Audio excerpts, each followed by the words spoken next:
大家好，欢迎大家来到真朋友真相栏目那么我们今天呢再来聊聊我们之前聊过于朦胧的这个事件原因呢是最近北京的警方开始抓人了已经抓了3个所谓造谣的人那我们今天呢就再来根据所有这个已知的信息我们来看一下精确到分钟于朦胧出事那个当晚到底都发生了些什么。当然我们首先做一个重要的声明我们所说的呢目前还大部分都是网络流传的所谓传闻爆料二手整理并没有什么非常权威的或者非常有铁证的结论。那许多说法呢其实彼此矛盾或者无法交叉验证，只能做一个信息线索的汇总。好，那么第二呢就是我们是严格按照时间顺序来梳理能够精确到分钟就到分钟或者到小时，那么整理当晚到凌晨主要的这个传闻的节点。同一时间段内如果有多个版本的说法呢，我们来并列呈现一下。此外呢，参考来源呢都是可以公开检索的报道、贴文或者2次整理我们会在每一条的结尾给出这个出处。好，那么首先我们来开始这个事前铺垫就是与当晚直接相关的一些上游的新闻，我们来看一下。那么8月底到9月初这个有一个被软禁或受控的传闻。那么有网友在这个中国以外的这个社交平台汇总说，于朦胧在8月底至9月初被软禁于北京某处，此为若干当天异常说法的上游铺垫。来源呢有很多的这个报道那么这个包括这个雅虎也有报道那么9月9号时间不详呢，这个首案发地这个在这个天台以及两地抛落的传闻那么第一个版本呢是说9月9号他已经在某大楼的天台发生了这个初次的事发还有一个版本 B 呢，另外一个版本说存在先落在草地后发现他这个没事儿，然后又被抬回再次坠楼，这种2次坠楼的叙事。但是不同的版本呢时间与地点都不一致那么我们来看这个聚会名单我们其实之前的节目也讲过，以及这个核心人物的这个传闻。那么有说法呢说当晚聚会有10余人包含了导演编剧、歌手那另有自称这个知情信件的说这个某制片人就是所谓的辛奇为这个蔡奇家的这个远亲还有这个蔡奇的私生子等等等等这出现了很多的相关的这个传闻。那么这个9月10号事发当晚的时间线呢，我们可以来详细的解析一下那么就是当晚到翌日清晨9月11号凌晨这个分钟级的传闻梳理如果这个没有具体的分钟呢，我们就大概都说到小时首先呢，当晚的这个8点到9点这个聚会就开始了它是这个北京朝阳区的叫阳光上东小区，这个是他这个朋友的住宅那么多篇的2次整理都称呢，当晚这个他与5到6位友人聚餐，地点是在朝阳区阳光上东小区，具体楼栋多指向18号楼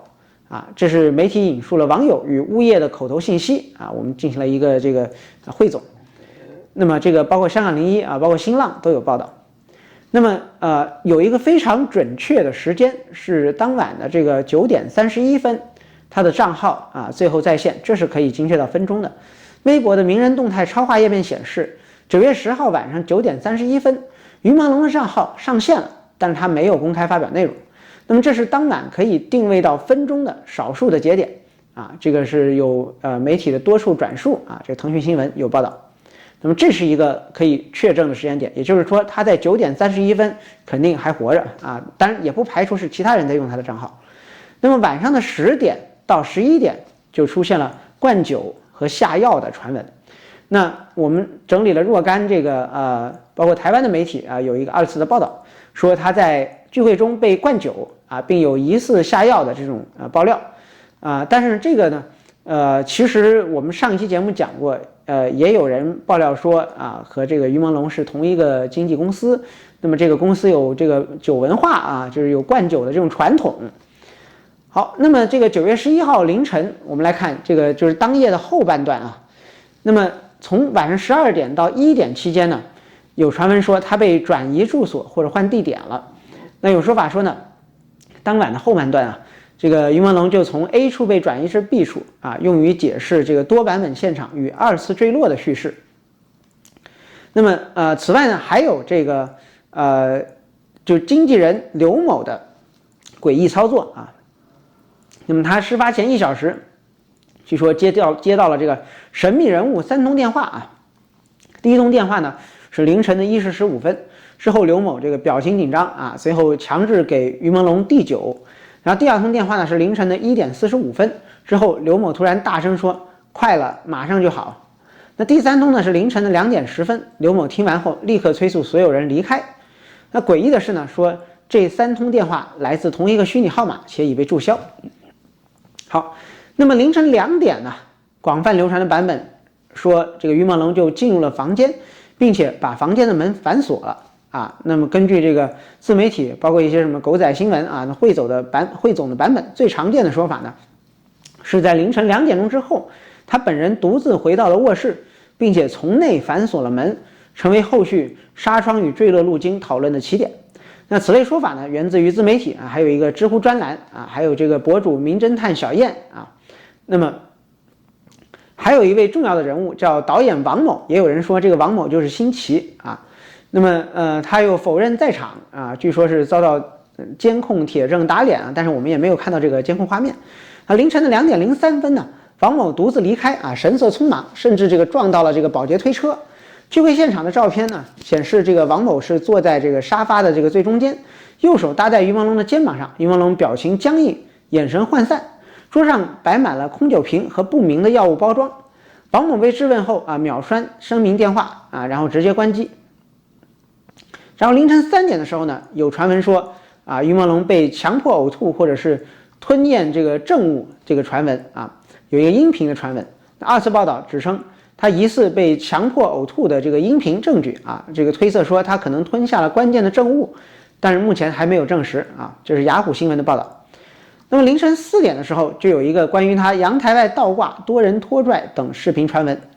多则这个帖文与这个台湾媒体的转述啊，说视频疑似有人体倒挂于阳台外，并出现3名全裸男子抛尸拖拽的说法，这个说法可能成为他所谓这个同性性侵这个说法的来源啊。那么另有音频被解读为我有恐高，放我回去。上述影片和音频呢，当然都没有获得鉴定啊，这是台湾的 TVBS 有报道。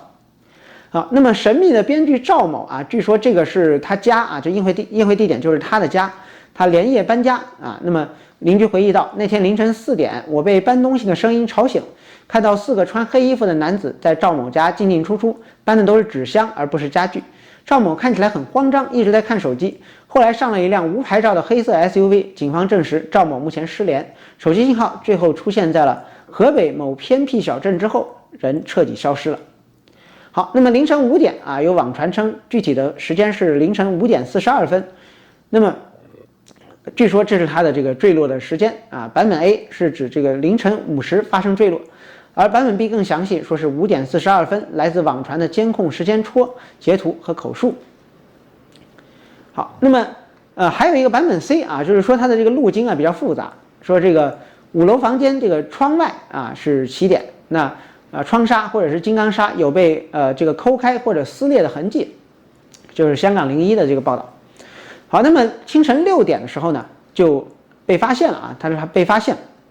然后与第一时间就有反应。那么多个来源呢这个时间比较模糊，都说的是6时许啊。那么有居民、清洁工或遛狗人士6时许率先发现了于朦胧的尸体，随后呢保安报警并且封锁了现场，这是较多媒体复述的清晨现场发生的主线。但是呢具体是6点几分啊没有明确。那么他在6点到7点期间呢，其实还有一个第一次落在草地再度抬回抛下的传闻啊，这个好像也是目前什么北京警方抓的其中一个人啊。那么就是传播这个说法的人也被抓了，就说呢是为了解释为什么有多处落点与伤情以及这个2次坠落啊这个叙事呢。那么这个版本是这么解读，他说他第一次落地于草地啊获可抢救，后被抬回室内，再次被抛下坠至硬地面啊。好，这是雅虎新闻的报道。那么早上6点到7点呢，就有物业群公告啊，称这个丢弃物品的一个传闻。有住户回忆啊，当晚清晨小区群内管理员解释，系丢弃物品声响引发，试图淡化这个坠楼事件的联想啊。当然这个没有见到这个群聊的原始截图啊，这也是这个雅虎新闻的报道。那么这个与坠落路径和物证相关的热门传闻啊，我们来把时间交叉比对一下，然后按要素来罗列啊。那么这些要素呢，在不同时间段曾经被反复提及啊，没有统一的时间点，所以我们单独把它列出来。第一呢，是它的这个窗纱啊、窗网的损坏。多家媒体描述啊，涉事单元的这个窗纱脱落撕裂，被用作从窗户外出的这个路径佐证之一啊，仍属媒体的转述啊，现场所见。这是香港01的报道。好，然后呢，有这个所谓的口袋内2块名表啊，劳力士表。那么头条以及这个门户的2次整合称，他兜里揣着2块朋友的劳力士表，但该细节这个随后据说被删除或者更改，真实性也受到了质疑。然后呢，又有出现了所谓新视频坠落影像，再次在网上流传。那外媒和论坛上都出现了坠落过程的视频，为新的这个传播波次，引发了2次讨论。但是这个视频呢，没有任何这个鉴定只是有人指出这个视频里的这个窗户啊，像是这个小区的窗户。那么当晚传闻之后的一些即时的信息点呢，我们可以来帮助大家理解当晚叙事的一个演化。虽然不是当晚的时段啊，但是可以直接影响当晚叙事的可信度的判断。所以我们来摘录一下。首先呢，是9月11号早上6点到7点，居民和保安进行了处理，警方进行了封控。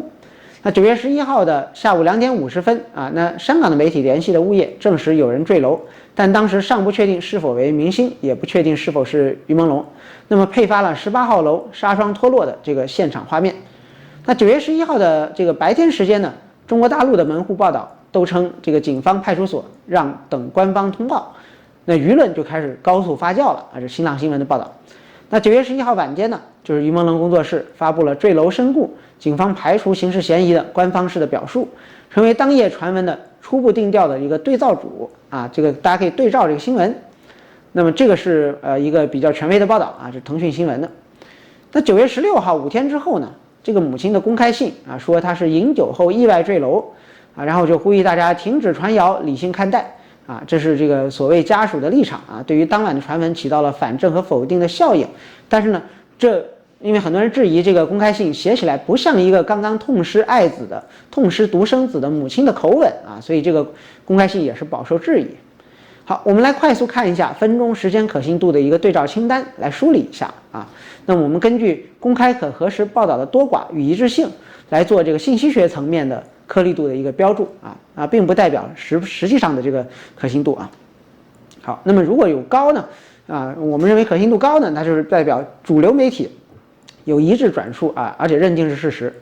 中等呢是有多个来源的这个2次转述，但是呢没有获得任何比较实锤的这个验证啊。第一呢就是来源单一内容耸人听闻，缺乏原始证据的。好，我们来看一下啊。那么9月10号晚上8点到9点，聚会于阳光上东内这个友人的住处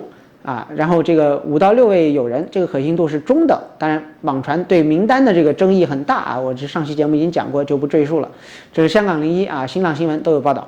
那9月10号晚上9点31分这是目前唯一一个高可信度的这个证实腾讯新闻有报道，这是他的微博账号最后在线的时间，精确到了分钟。那么9月10号晚上10点到11点那么他疑似被灌酒和下药这可信度比较低，目前是只有雅虎新闻那一篇报道。那么9月11号晚上12点到1点，他被转移住所也是比较低的可能性。那么这是雅虎新闻的报道。那9月11号凌晨2点呢，他回卧室并且反锁了门那么这个来自自媒体的汇编，知乎上也有而且有比较多的独立的这个来源可以互相佐证，我们认为它是中等可信度。他确实回到卧室并反锁房门了，这是有可能性的，中等可能性的。那么9月11号凌晨3点有这个说他被强迫呕吐，他是不是吞了某些证物等等音频的传闻，这可信度比较低。而9月11号凌晨4点呢，就出现了阳台外倒挂多人拖拽以及这个我有恐高的这个音频那么这个可信度也比较低，目前只有 TVBS 一家的报道。那么9月11号呢，晚上早上的5点钟，网传精确到5点42分，他说他发生了坠落人就从楼上坠下来。那么路径与纱窗发生了破损这两个被频繁讨论这怀疑它有多个落点。那么这个可信度是中等有多家媒体的这个报道，包括香港01等等。那么9月11号的早上6点呢，他被这个居民清洁工发现，那保安进行了这个报警与现场的风控啊，那么这个是中等到高的可信度啊，因为这是很多媒体上的报道了。那么9月11号早上6点到7点，又有一种说法说它先草地这个坠落后啊，还有抢救可能，又再次被抛坠至硬地面啊，二次坠落的叙事啊，可信度比较低啊，只有雅虎这个一条新闻。那么9月11号早上6点到7点，小区群传出了啊是丢弃物品，大家不要恐慌这个广播的说法，这个可信度也比较低啊，雅虎新闻，但是没有给出任何截图。那么这个争议的要点啊，我们来看这个溯源与冲突的提示啊。首先这个时间戳的一个冲突，它9点31分微博账号在线，与这个凌晨2点反锁啊是这个没有冲突，但是呢凌晨4点到5点的时段倒挂与多人拖拽这个视频，目前没有办法与合适的这个其他的来源来进行严密的对齐啊，缺乏原始的这个证据。好，那么现场要素的冲突啊，纱窗的破损脱落与二次坠落的这个描述难以同时成立，前者呢在若干媒体照片口述中出现，后者则多是二手的转述。此外呢，这个涉及人民的指控啊，这个聚会的名单也好啊，然后核心的人物也好，什么高层的亲戚也好，属于高度敏感且未证实的线索啊，那么这个很难确认这些人的身份啊，也有几个人已经出来否认啊，甚至比如陈劲松，他说他自己的头发颜色这不对啊，他说他一直是红发。那么可核查的当晚之后的信息，我们也可以来对照一下啊，物业确认有人坠楼，未能确认身份，是9月11号下午的事儿。那工作室晚间的这个通报说是坠楼事故，警方排除了刑事案件。